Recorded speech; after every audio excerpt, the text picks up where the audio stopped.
par François Hollande à Mohamed bin Nayef bin Abdelaziz Al Saoud, je l'ai bien dit, prince héritier d'Arabie Saoudite. Et vice-premier ministre, hein. Et c'est ça qui compte en réalité, prince héritier et vice-premier ministre. Alors, ce qui est intéressant dans cette histoire, c'est que c'est une légion d'honneur dont l'Élysée ne s'est pas vantée. Hein.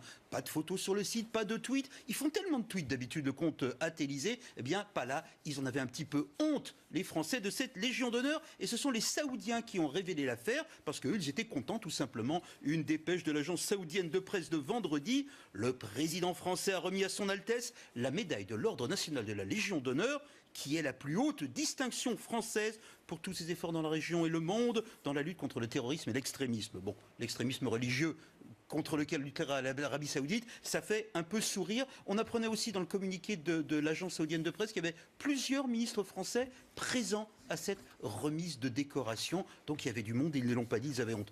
Alors depuis, bien évidemment, hein, sur les réseaux sociaux ailleurs, ça se déchaîne. François Hollande a donc décoré le représentant d'un régime brutal, dictatorial, d'une famille qui est au pouvoir, d'un régime machiste, un régime qui décapite et qui lapide. C'est horrible. Bon, cliquez sur Internet, hein, vous verrez, l'extrême droite se déchaîne, mais pas seulement l'extrême droite, aussi des gens tout simplement indignés. Eh bien, c'est peut-être un peu compliqué à dire, mais ces gens indignés n'ont peut-être pas forcément raison de s'indigner, et François Hollande aurait mieux fait d'assumer cette remise de décoration. Enfin, le wahhabisme, c'est à peu près ce qui se fait de pire pour les femmes aujourd'hui. C'est quand même bizarre, après cette interview donnée au magazine Elle, où François Hollande se définissait comme féministe. Non, ce qui était bizarre et même ridicule, et à la limite honteux, c'était cette interview au magazine Elle, où le chef de l'État, qui cherche désespérément à rattraper sa popularité perdue, racontait que quand il était plus jeune, il racontait des histoires à ses enfants au moment où il s'endormait. C'est cette trivialité-là qui est indigne d'un président de la République. Quand il décore, au contraire, le prince héritier d'Arabie Saoudite, eh bien François Hollande fait son métier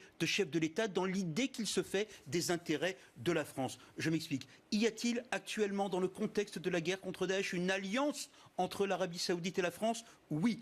Est-ce que le prince héritier d'Arabie Saoudite est structurel dans cette alliance? Oui.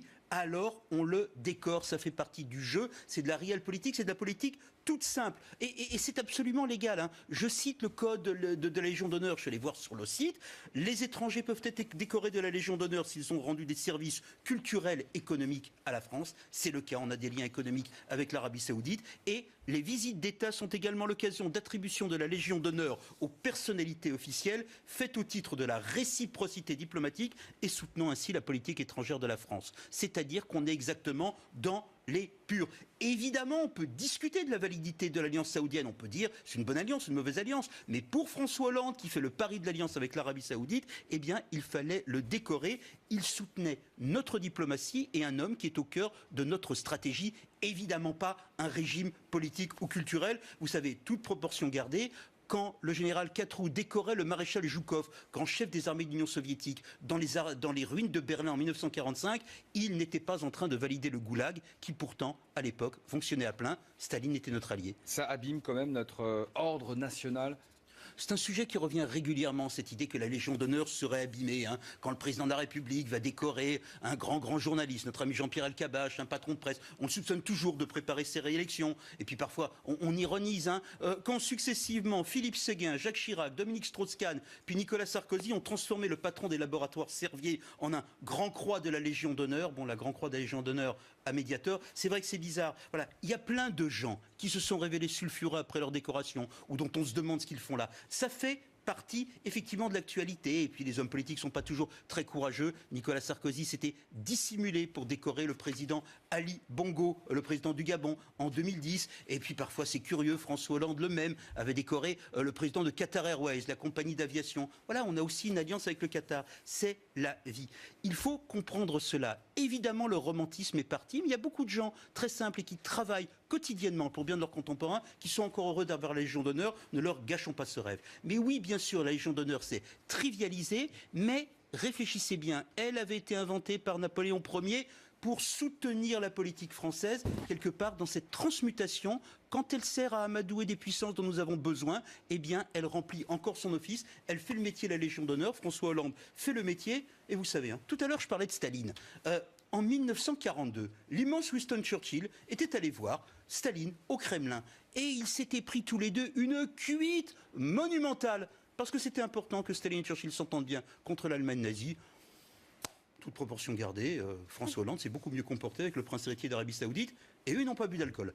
Merci beaucoup, Claude Askolovic. C'était à l'édito politique, votre invité dans 20 minutes maintenant. Presque, il y avait plusieurs ministres français présents à cette remise de décoration. Donc il y avait du monde, ils ne l'ont pas dit, ils avaient honte. Alors depuis, bien évidemment, sur les réseaux sociaux ailleurs, ça se déchaîne. François Hollande a donc décoré le représentant d'un régime brutal, dictatorial, d'une famille qui est au pouvoir, d'un régime machiste, d'un régime qui décapite et qui lapide. C'est horrible. Bon, cliquez sur Internet, vous verrez, l'extrême droite se déchaîne, mais pas seulement l'extrême droite, aussi des gens tout simplement indignés. Eh bien, c'est peut-être un peu compliqué à dire, mais ces gens indignés n'ont peut-être pas forcément raison de s'indigner, et François Hollande aurait mieux fait d'assumer cette remise de décoration. Enfin, le wahhabisme, c'est à peu près ce qui se fait de pire pour les femmes aujourd'hui. C'est quand même bizarre. Après cette interview donnée au magazine Elle, où François Hollande se définissait comme féministe. Non, ce qui était bizarre et même ridicule, et à la limite honteux, c'était cette interview au magazine Elle, où le chef de l'État... Par François Hollande à Mohamed bin Nayef bin Abdelaziz Al Saoud, je l'ai bien dit, prince héritier d'Arabie Saoudite. Et vice-premier ministre, et c'est ça qui compte en réalité, prince héritier et vice-premier ministre. Alors, ce qui est intéressant dans cette histoire, c'est que c'est une légion d'honneur dont l'Élysée ne s'est pas vanté. Pas de photos sur le site, pas de tweets. Ils font tellement de tweets d'habitude, le compte Élysée. Eh bien, pas là. Ils en avaient un petit peu honte, les Français, de cette légion d'honneur. Et ce sont les Saoudiens qui ont révélé l'affaire, parce qu'eux, ils étaient contents, tout simplement. Une dépêche de l'agence saoudienne de presse de vendredi. Le président français a remis à son Altesse la médaille de l'Ordre national de la Légion d'honneur, qui est la plus haute distinction française pour tous ses efforts dans la région et le monde, dans la lutte contre le terrorisme et l'extrémisme. Bon, l'extrémisme religieux contre lequel luttera l'Arabie Saoudite, ça fait un peu sourire. On apprenait aussi dans le communiqué de l'agence saoudienne de l'Arabie Saoudite, et les visites d'État sont également l'occasion d'attribution de la Légion d'honneur aux personnalités officielles, faites au titre de la réciprocité diplomatique et soutenant ainsi la politique étrangère de la France. C'est-à-dire qu'on est exactement dans les purs. Évidemment, on peut discuter de la validité de l'alliance saoudienne. On peut dire c'est une bonne alliance, une mauvaise alliance. Mais pour François Hollande, qui fait le pari de l'alliance avec l'Arabie Saoudite, eh bien, il fallait le décorer. Il soutenait notre diplomatie et un homme qui est au cœur de notre stratégie. Évidemment pas un régime politique ou culturel. Vous savez, toute proportion gardée. Quand le général Katrou décorait le maréchal Joukov, grand chef des armées de l'Union soviétique, dans les ruines de Berlin en 1945, il n'était pas en train de valider le goulag, qui pourtant, à l'époque, fonctionnait à plein. Staline était notre allié. Ça abîme quand même notre ordre national. C'est un sujet qui revient régulièrement, cette idée que la Légion d'honneur serait abîmée. Quand le président de la République va décorer un grand journaliste, notre ami Jean-Pierre Elkabbach, un patron de presse, on le soupçonne toujours de préparer ses réélections. Et puis parfois, on ironise. Quand successivement, Philippe Séguin, Jacques Chirac, Dominique Strauss-Kahn, puis Nicolas Sarkozy ont transformé le patron des laboratoires Servier en un grand croix de la Légion d'honneur. Bon, la grand croix de la Légion d'honneur à médiateur, c'est vrai que c'est bizarre. Voilà, il y a plein de gens qui se sont révélés sulfureux après leur décoration, ou dont on se demande ce qu'ils font là. Ça fait partie effectivement de l'actualité, et puis les hommes politiques ne sont pas toujours très courageux. Nicolas Sarkozy s'était dissimulé pour décorer le président Ali Bongo, le président du Gabon, en 2010, et puis parfois c'est curieux, François Hollande le même avait décoré le président de Qatar Airways, la compagnie d'aviation. Voilà, on a aussi une alliance avec le Qatar, c'est la vie. Il faut comprendre cela. Évidemment, le romantisme est parti, mais il y a beaucoup de gens qui cherchent désespérément à rattraper sa popularité perdue, racontaient que quand il était plus jeune, il racontait des histoires à ses enfants au moment où il s'endormait. C'est cette trivialité-là qui est indigne d'un président de la République. Quand il décore, au contraire, le prince héritier d'Arabie Saoudite, eh bien François Hollande fait son métier de chef de l'État dans l'idée qu'il se fait des intérêts de la France. Je m'explique. Y a-t-il actuellement, dans le contexte de la guerre contre Daesh, une alliance entre l'Arabie Saoudite et la France? Oui.